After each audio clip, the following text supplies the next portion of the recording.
کیا حدیث سے مبارکہ سے اسلامی قوانین اخذ کیے جا سکتے ہیں، یعنی شریعت کی سزائیں وغیرہ؟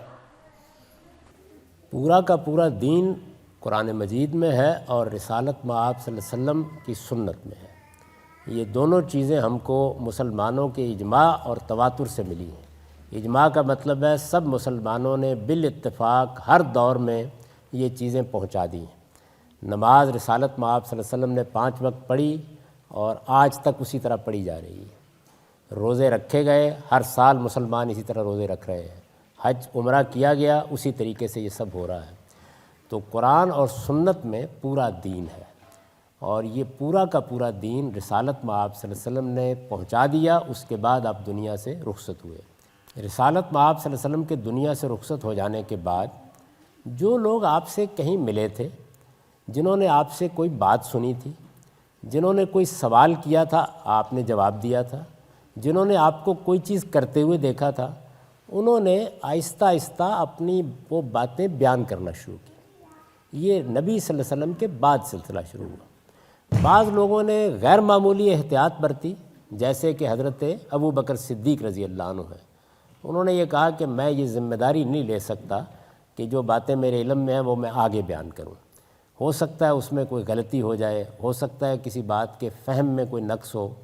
تو انہوں نے بہت کم، یعنی آپ حیران ہوں گے کہ وہ شخصیت جو رسالت مآب صلی اللہ علیہ وسلم پر سب سے پہلے ایمان لائی، جنہوں نے ہر موقع کے اوپر رسالت مآب صلی اللہ علیہ وسلم کا ساتھ دیا، کم و بیش 13 سال تک مکے میں، 10 سال تک مدینے میں، ہجرت کے سفر میں بھی وہی ساتھ تھے۔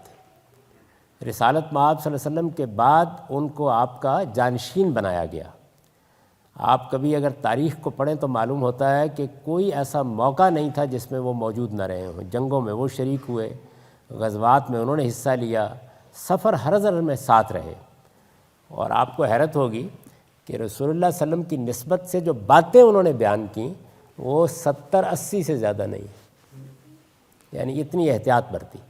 اس کے بالکل برخلاف بعض لوگوں نے یہ خیال کیا کہ ہمارے پاس یہ علم ہے، حضور سے ہم نے یہ باتیں سنی ہیں، ہم زیادہ سے زیادہ بیان کریں گے۔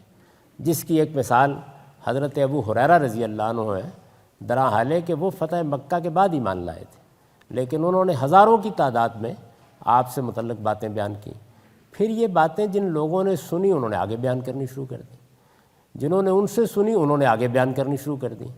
تو یہ وہ چیزیں ہیں کہ جو بعد کے زمانوں میں بعض محققین نے مرتب کر کے حدیثوں کی شکل میں کتابی صورت میں ہمیں دے دی۔ یہ بخاری ہے، یہ مسلم ہے، یہ اصل میں بڑے جلیل القدر لوگ تھے۔ انہوں نے جس طرح کی باتیں لوگ بیان کر رہے تھے ان کی تحقیق کر کے اپنی دانست میں اپنی حد تک ہم کو بیان کر دیے۔ ان میں کوئی نئی بات نہیں ہوتی، کوئی نئی بات نہیں ہوتی۔ قرآن اور سنت میں جو مکمل دین ہے اس میں کوئی اضافہ نہیں ہوتا، نہ کوئی عقیدے کا اضافہ، نہ عمل کا اضافہ۔ اس میں کیا ہوتا ہے؟ اس میں یہ ہوتا ہے کہ رسالت مآب صلی اللہ علیہ وسلم نے قرآن مجید کے اس حکم پر کیسے عمل کیا۔ کوئی شخص دیکھتا ہے وہ بیان کر دیتا ہے۔ رسالت مآب صلی اللہ علیہ وسلم نے فلاں سوال کا دین کے معاملے میں کیا جواب دیا، وہ اس کو بیان کر دیتا ہے۔ تو اس میں کوئی دین کے اندر اضافہ نہیں ہوتا، کوئی کمی نہیں ہوتی۔ اس میں در حقیقت دین ہی کی تفہیم کی جاتی ہے، دین سمجھایا جا رہا ہوتا ہے۔ جیسے مثال کے طور پر ہمارے علماء دین جب سمجھا رہے ہوتے ہیں تو وہ کوئی دین میں اضافہ یا کمی نہیں کر رہے ہوتے، بلکہ اپنا فہم، اپنی سمجھ کے مطابق جو چیز انہوں نے جانی ہے اس کو آپ تک پہنچا رہے ہوتے ہیں۔ تو رسالت مآب صلی اللہ علیہ وسلم نے بھی دین کی کسی بات کا جواب دے دیا ہے، کسی سوال کا جواب دیا ہے، کسی آدمی کو کوئی مشکل پیش آ رہی تھی کسی چیز کو سمجھنے میں وہ سمجھا دی ہے، یا آپ نے عمل کا جو نمونہ پیش کیا اس کو کسی نے بیان کر دیا ہے۔ تو حدیثوں میں یہی کچھ ہوتا ہے، نہ اس میں دین میں کوئی اضافہ ہوتا ہے، ان سے نہ کوئی کمی ہوتی ہے۔ ان میں ہمارے لیے بڑی خیر و برکت ہے کیونکہ یہ پیغمبر کی باتیں ہیں۔